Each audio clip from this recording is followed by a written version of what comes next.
Namato Ratanatayasa.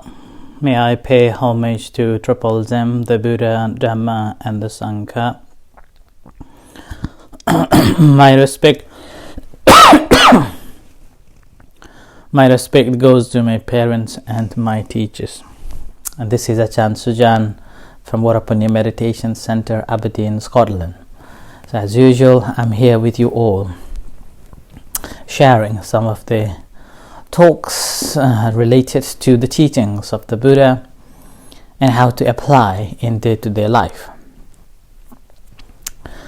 So today is a Saturday, which is a little bit a few things going on at the center, and meanwhile just would like to inform you that this coming Monday we will have Mindful Mondays at 12:30. If you would like to join our Zoom Monday mindfulness meditation, you can go to our website and get the Zoom account and password.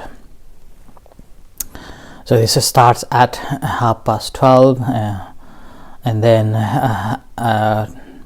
20 to 1 David will be introducing for another about 10 minutes, and then will be a talk and guided meditation and question answer. So you are most welcome to join if you would like to.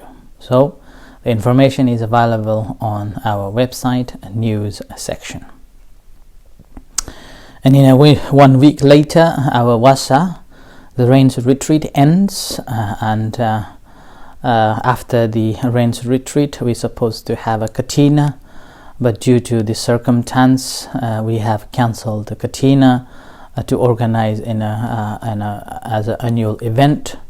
But whoever would like to sponsor or generous donation to the temple's upkeeping, you are most welcome to do so. I am also very sorry and apologies for all those sponsors, those who have given their names to sponsor the Katina for various expenses, and also raising a fund to the meditation center. So I really apologize for that, of not being able to organize this annual event. However, we will be organizing a small ceremony within our members, few attending here, and in our small shrine room, possibly accommodate around 8 people. So if you are willing to come, then make sure you have booked a place in advance.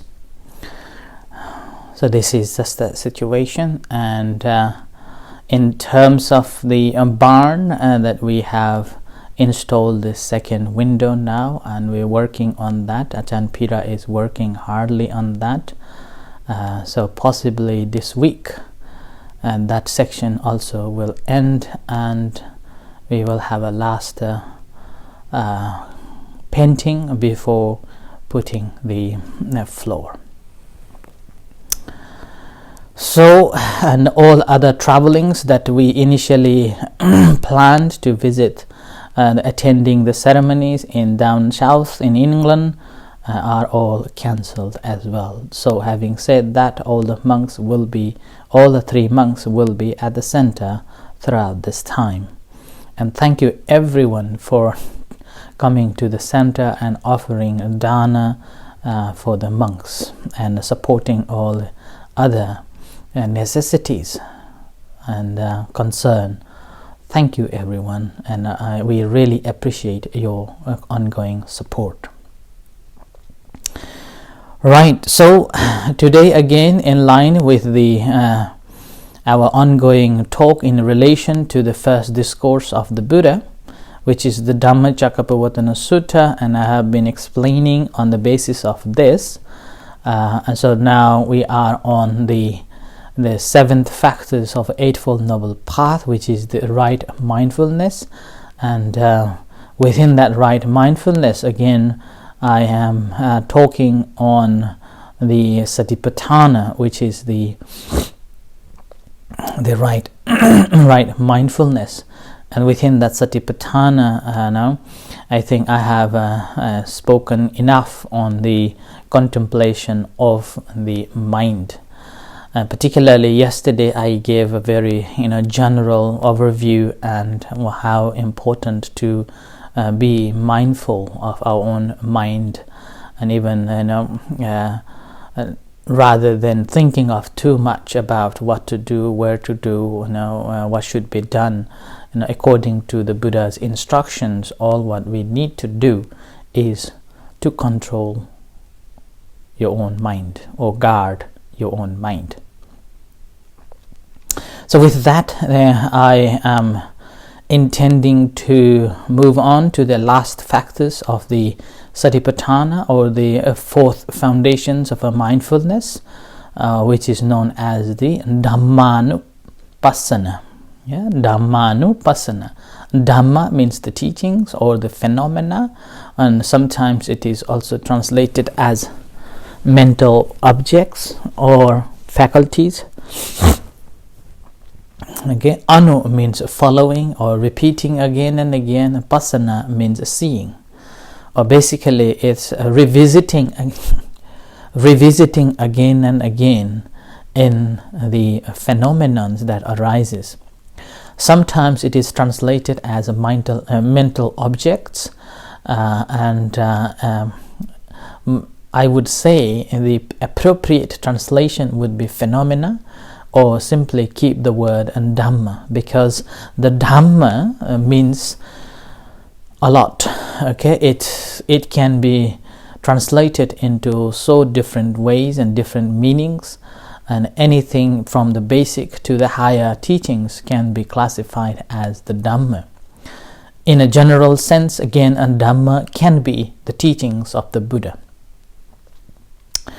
And Dhamma also can be equivalent with the concept of the God as well, because the God, according to the theistic religion, is undescribable and invincible, and it is the supreme. From there, everything begins. From the God, everything begins, and under the control of the God. So that is the theistic belief and theistic view, and which is similar to the Dhamma, the concept of the Dhamma in Buddha's teachings as well, that the Dhamma is difficult to explain, it's conditioned arising. There is no figurehead for it, it's all conditioned. It's all the phenomena that arises. So this is also regarded in this way as the God in the concept. I recently heard saying that when the Indonesia was just about to revive the Buddhism in the country, at that time the Supreme Patriarch of Thailand wrote a letter to the government of Indonesia, saying that they would like to the Supreme Patriarch, he would like to support and establish the Buddhist center. In that, the Indonesian government replied that Buddhism hasn't got the God, the concept of the God, and Indonesia only support any religion which has got the concept of the God. And with that, the Supreme Patriarch called the meetings. And then in that meeting, he proposed that we have also similar to the God, but not in a concept of the God, but we cannot explain in a sense of a entity. So we do have that similar to the concept of the God. And this, once he replied that, then the Indonesian government allowed him to go to Indonesia to establish Theravada Buddhism. And now I think Theravada Buddhist monasteries are around in the Indonesia. I also read one of the books written by the Buddhadasa Bhikkhu. He also, when he was asked about the concept of the God in the Buddhism, he simply said that a Dhamma is similar to the concept of the God too. Yeah? But having said that, the Dhamma is different in a concept of the God, in a way that Dhamma is the conditional, natural state, everything conditioned arising, everything conditioned existence. So the conditionality is the Dhamma. And that's why the mental factors or the mental objects, translation for the mental objects in this sense, on this dhammanupassana, sounds insufficient, and also mental objects here could accommodate the chittanupassana, vedananupassana, and kayanupassana. So that's why it's better to translate it as the phenomena. And when we go into the deeper analyzing what are the phenomenons, then we can see that it's talking mainly about the invasion or the external things that affect our life, and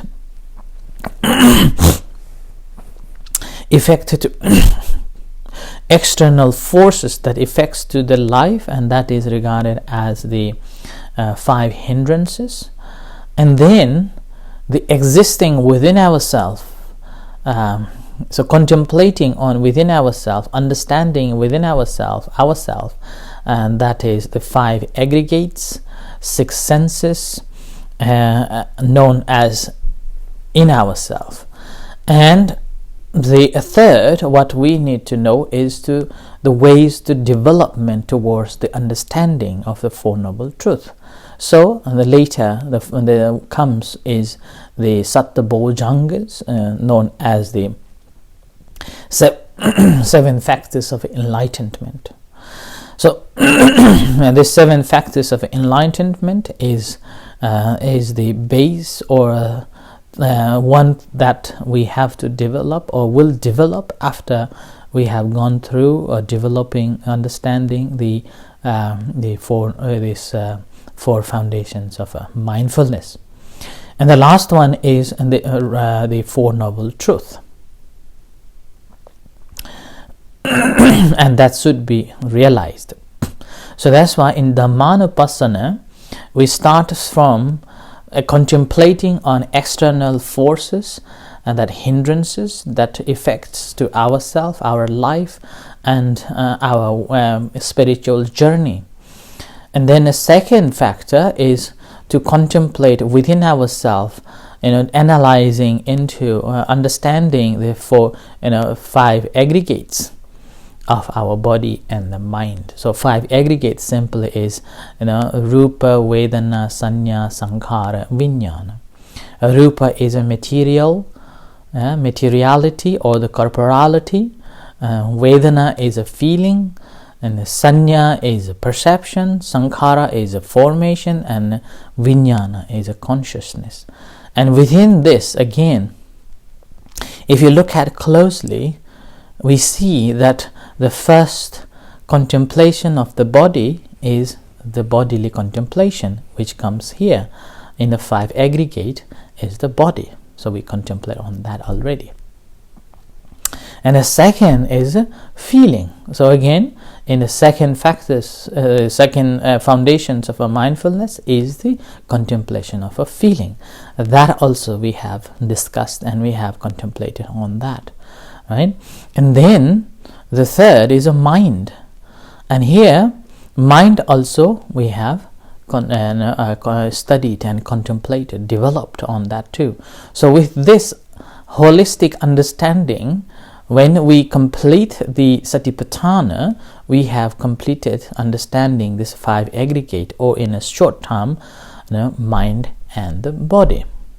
Okay, mind and the body, and this body again as a form, as a corporality, and the existence of this body, again in a practical way, it becomes in a sense that alive, and the whole world exists is basically because of the 6 senses.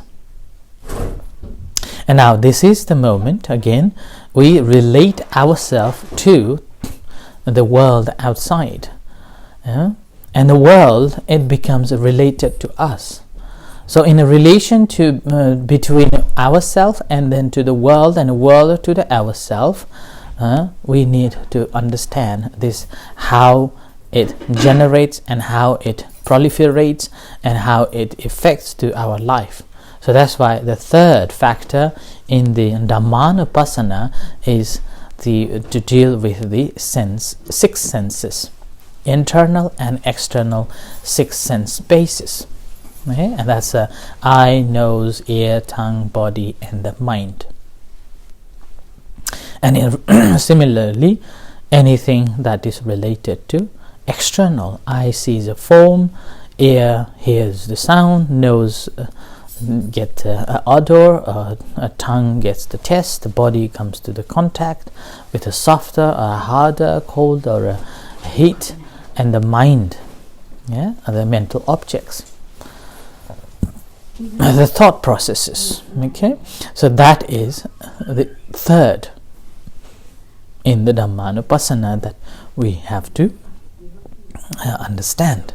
And in dhammanupassana, this is one of the longest section in the dhammanupassana. This is the fourth foundations of a mindfulness.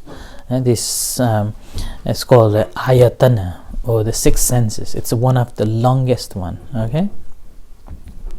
And then, and after that, after we have understood these 5 aggregates and then the 6 senses, that how it relates to ourselves and then to the others, then it comes the 7 factors of enlightenment. So the 7 factors of enlightenment is again divided into 2 sections. One initial stage is our job, our work, our effort, to develop, and then the results will come. And as we develop on that, and then that leads to the vijja and vimutti. So that leads to the vijja and vimutti. When that leads to the vijja and vimutti, what happens is that vijja is basically understanding the nature of cause and effects. So in a short term, understanding the Four Noble Truth. Okay, so the Four Noble Truth is again basically fundamental teachings of the Buddha, and that is there is a suffering or the dukkha, there is the cause of a dukkha or the cause of a suffering, and then the third is the cessation, that any dukkha or any sufferings can be ended, nirodha. And then the last one again comes back to the Eightfold Noble Path,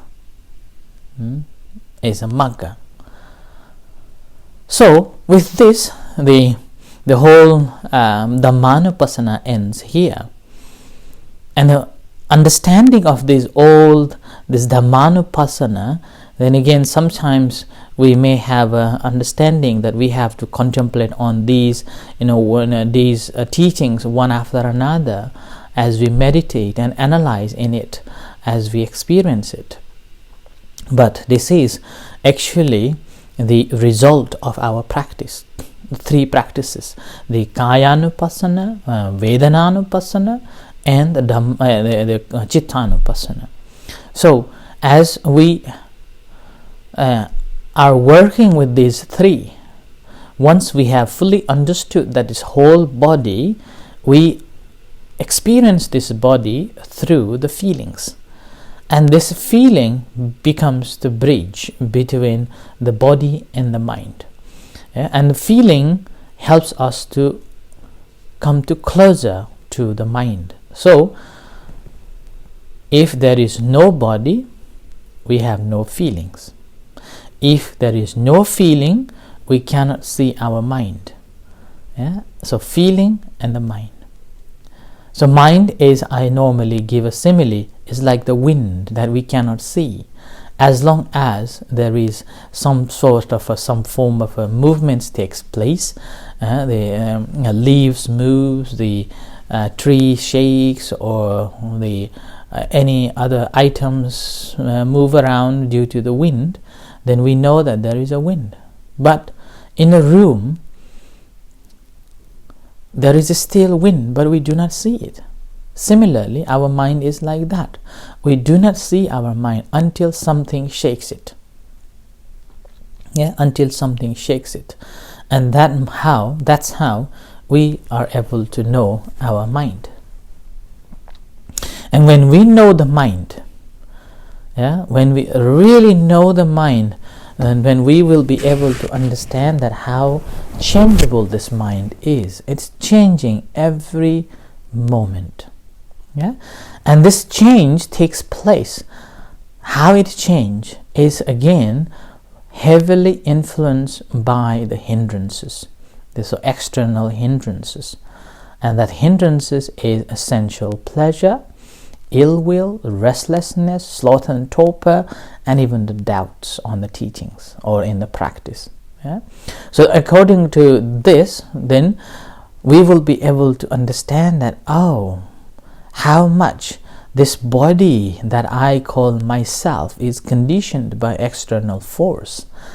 And because of the existence of this body, this 5 aggregates known as corporality, feelings, perception, formation, and the consciousness, is again conditioned to related to the whole world system, and the world system is so much related to us. So the 6 senses become the vital part for the experience of the whole world that we are living in. So this also becomes so relevant. It's become able to understand it. So that's why the whole Dhammas are basically the result of understanding this single mind. The single mind. So that's why we don't have to analyze and we don't have to investigate that have I understood these teachings or have I gone through each and every teachings or not. All what you need to do is to watch this mind carefully, and these things will gradually unfold. These teachings will become just unfolding to you. This is happening. This is this. This is, right? And this is how you will be able to comprehend it completely without any unturned stones, uncovered. And you will be able to comprehend it completely with your own experience. So with that comprehensive understanding of it apparent in this present moment, it's called in this moment, here and now, ehi passiko, having seen in this here and now, and the apparent here and now leads to the dispassion. And that's also known as ability to let it go, and understanding the whole world as such that is impermanent, and we are only here to experience it and enjoy this as much as we can, and finding the way to the spiritual journey towards the spiritual goal of a complete happiness.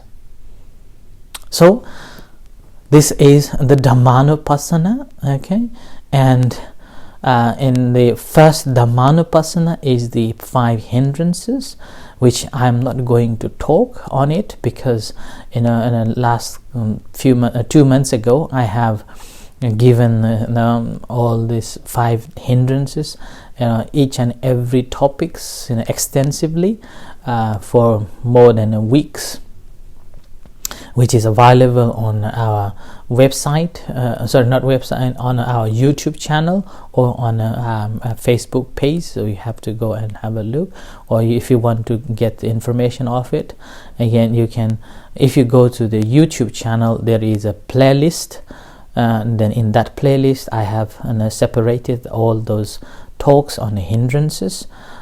So you can listen that each and every hindrances.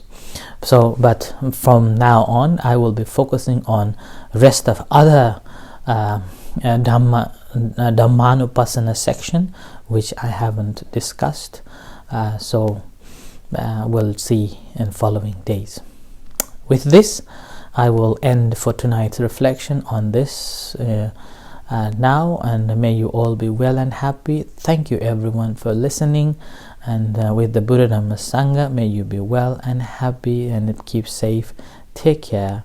And in a few moments time we're going to have a chanting and guided meditation. You are most welcome to join with us. Until then, good night and see you shortly. Thank you.